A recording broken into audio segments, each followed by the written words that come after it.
What is consciousness? From Descartes to Rumi and Buddha. Is consciousness just a spark in the brain or the very source of reality? From Descartes' bold, "I think, therefore I am," to Rumi's poetic truth, "You are the ocean in a drop." This video explores how the West and East answered life's deepest question. In just minutes, journey through the minds of Descartes, the Buddha, the Upanishads, and Rumi, and discover a truth that could change how you see yourself forever. Picture René Descartes alone in a dim room questioning everything, his senses, his memories, even reality itself. He wondered if an evil demon was deceiving him, so he doubted all he knew. Stripped of every belief, he searched for one undeniable truth. In the emptiness he realized, to doubt, to question, to think, these acts proved his existence. He could not doubt the doubter. This insight became his foundation. Cogito, ergo sum, I think, therefore I am. Descartes found certainty not in the world but in the act of thinking itself. He concluded his essence was not his body but his mind, a thinking, immaterial consciousness.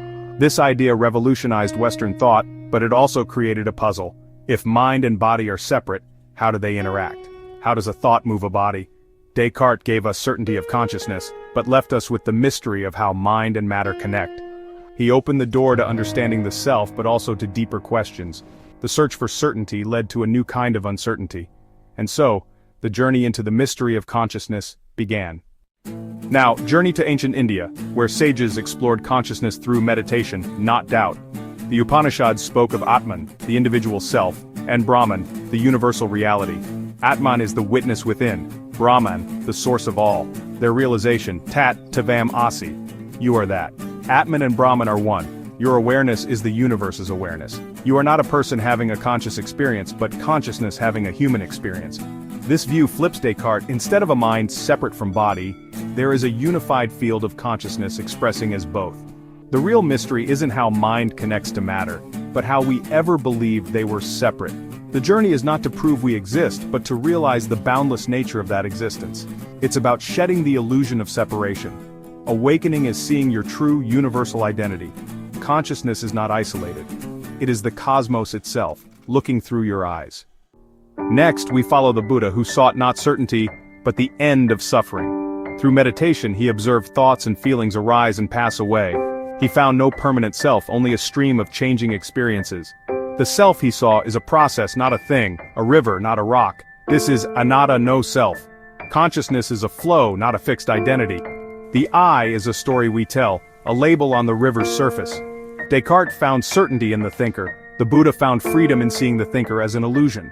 Awareness is real, but the self is a mental construction. Liberation comes from letting go of the ego and resting in pure awareness.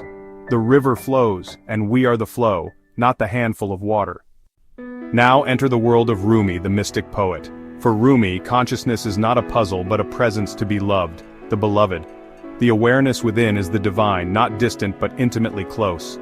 The spiritual path is a journey of closing the distance between our small self and this loving presence. Rumi wrote, "I looked for God and found only myself. I looked for myself and found only God." The consciousness that says I is not separate from the divine.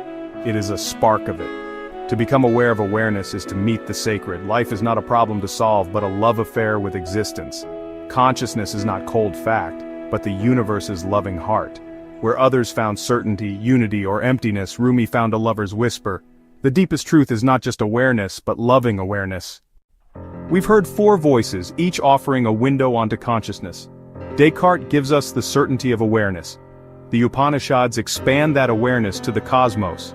The Buddha shows the self is a fleeting process, not a fixed thing. Rumi infuses the whole journey with love and devotion. Are these paths exclusive, or facets of the same mystery? Descartes grounds us in the reality of experience. The Upanishads dissolve boundaries, revealing unity. The Buddha frees us from clinging to identity, pointing to pure awareness. Rumi reminds us this is not just knowledge, but a sacred, loving presence. Together, they reveal consciousness as certain, unified, selfless, and sacred. The mystery is richer for their harmony. Consciousness is a tapestry woven from certainty, unity, freedom, and love. What do we do with this understanding? These teachings are not just ideas but invitations to live differently. From the Buddha, observe thoughts without clinging, find peace. From the Upanishads, practice stillness, sense unity with all life. From Rumi, approach life with devotion. See the sacred in the everyday. All paths point to direct experience. Consciousness is not a concept, but the light by which all is known. To understand, turn inward. Become an explorer of your own awareness.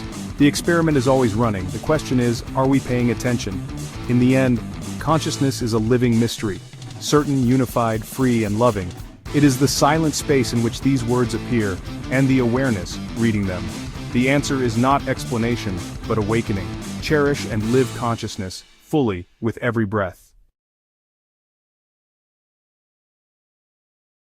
If this video touched your heart, subscribe.